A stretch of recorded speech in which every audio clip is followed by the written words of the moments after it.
ဒီကလေးလေးကအော်တိုအင်မြူယောဂဖြစ်နေတာ4နှစ်လောက်ရှိပြီပေါ့နော်သူလမ်းလဲကောင်းကောင်းမလျှောက်နိုင်ဘူးဒီအာယုံကြောနဲ့ပတ်သက်တဲ့ယောဂပေါ့နော်ဒီခြေထောက်တွေလက်တွေမတန်တော့တာပေါ့လေအဲ့ဒါကိုဆရာဝန်ကနေပြီးတော့မှဒီလေ့ကျင့်ခန်းပြန်လုပ်ဖို့အတွက်ဆိုပြီးတော့မှလွတ်လိုက်တဲ့အတွက်သူ့ရဲ့အမေကဂျိုးစီမှာပေါ့နော်ပီတီလာငှားပါတယ်ပီတီလာငှားတော့သူ့ကိုဆက်စချင်းကတော့ဘယ်လိုတွေ train ပေးရမလဲဘယ်လိုမျိုးလဲဆိုတဲ့ဟာကိုအတွေ့အကြုံကြိုးလည်းမရှိဘူးပေါ့နော်တိတ်ချာလည်းမသိခဲ့ပါဘူးအဲ့ဒီကနေပြီးတော့မှမျိုးသူ့စီကနေပြီးတော့မှပဲပြန်ပြီးတော့တင်ယူခဲ့ရတာပေါ့နော်အဲ့တော့အဲ့အစကနေပြီးတော့မှလက်တွဲပြီးတော့မှသူ့အထိုင်အထတယောက်ယောက်ရဲ့အကူအညီနဲ့လှုပ်တဲ့အခြေအနေကနေပြီးတော့မှဒီ၃ဘက်မြောက်မှာပေါ့နော်သူ့ဟာသူအေးစစ်စစ်ဒါရှောက်နိုင်ပြီးတော့ထိုင်ထလှုပ်နိုင်တဲ့အနေထားဒါဖြစ်လာတယ်ပေါ့နော်ဒါအဲ့ဒီမှာသူ့ရဲ့ကြိုးစားမှုရောညိုးရဲ့ဒီသူ့ကိုအားပေးမှုတွေစိတ်ပိုင်းဆိုင်ရာရောဒီအစားအသောက် diet plan ရောပေါ့နော်တေးချာချာလေးသူ့ကို train မေးရင်းနဲ့သူဒီလိုမျိုးလေးဒီ၃ဘက်မှာသူတိတတာနဲ့အေးစစ်စစ်ထိုင်ထားကိုသူအေးစစ်လှုပ်လာနိုင်တာပေါ့နော်အဲ့တော့ဘယ်လိုမျိုးလေးတွေသူ့ကို train ပေးတယ်စိတ်ပိုင်းဆိုင်ရာရောဒီရုပ်ပိုင်းဆိုင်ရာရောတေးချာချာဘယ်လို train ပေးခဲ့လဲဆိုတဲ့ဟာမျိုးလေးတွေညိုမှတ်တမ်းတင်တာတွေရှိပါတယ်ဒီမှာဆက်ပြီးတော့ကြည့်လိုက်ပါအောင်နော်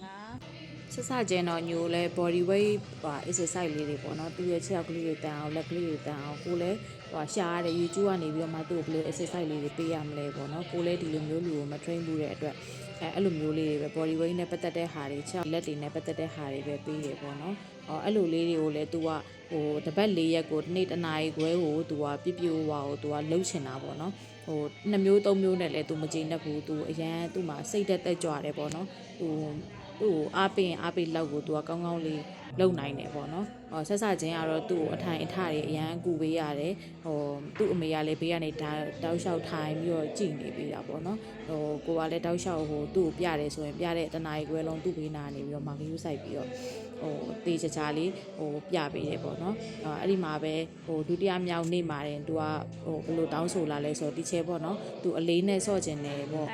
သူကတောင်းဆိုလာအပတရက်လိုဝတရက်အဲ့လိုမျိုးတီးတိုင်ပေးလို့မရဘူးပေါ့နော်သူကအဓိက6ယောက်တွေလက်တွေကောင်းကောင်းပြန်တန်ကျင်တာဖြစ်တဲ့အတွက်ကြောင့်full body ပုံစံမျိုးလေးတွေဆက်စချင်းမှာအလေးနဲ့ပတ်သက်တဲ့ဟာလေးထည့်ပေးတယ်အောက်ပိုင်းနဲ့ပတ်သက်တဲ့ဟာလေးတွေလည်းသူ့ကိုထည့်ပေးရပေါ့လေကြောက်ဟုတ်တယ်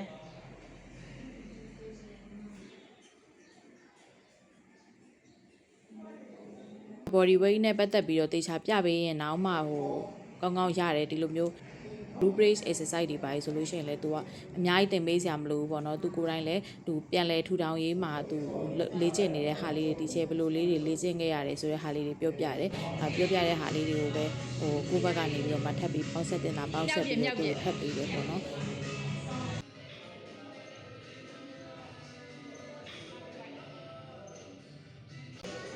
အဲ့ဒီမှာကြည့်အမအလေးနဲ့ဆော့ရတာကိုသူ့မှာပျော်ရွှင်နေကြတာအဲ့ဒါအလေးကိုအဲ့ဒါဆက်စချင်းဒီမှာအသေးဆုံး2ပေါင်3ပေါင်နဲ့သူ့ကိုစပြီးတော့ကိုကကြောက်နဲ့ပေးရတာပေါ့နော်ဒါပေမဲ့မလေးဆီယာမအေးအေးစစ်စစ်ကိုတွားနိုင်တာနော်ဒီအပေါ်ပိုင်းမှမဟုတ်ဘူးအောက်ပိုင်းနေဆိုလို့ရှိရင်လည်းဒါနောက်ပိုင်းဗီဒီယိုတွေရှိတယ်ပေါ့နော်ဒီ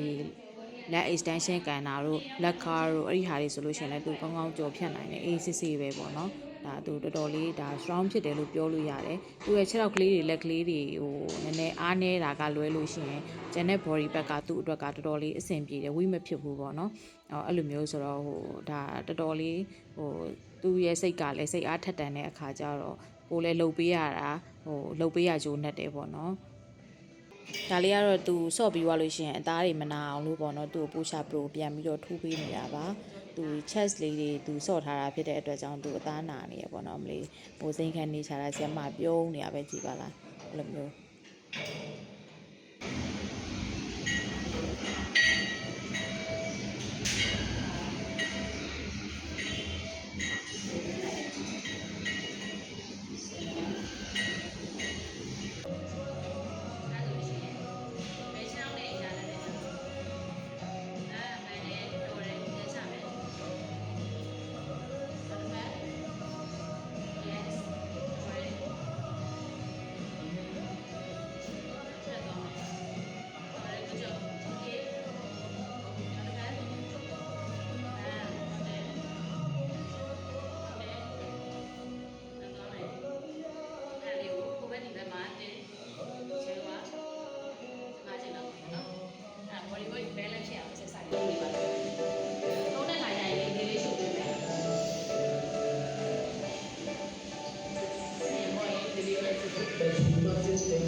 20ပြည့်နားမယ်နော်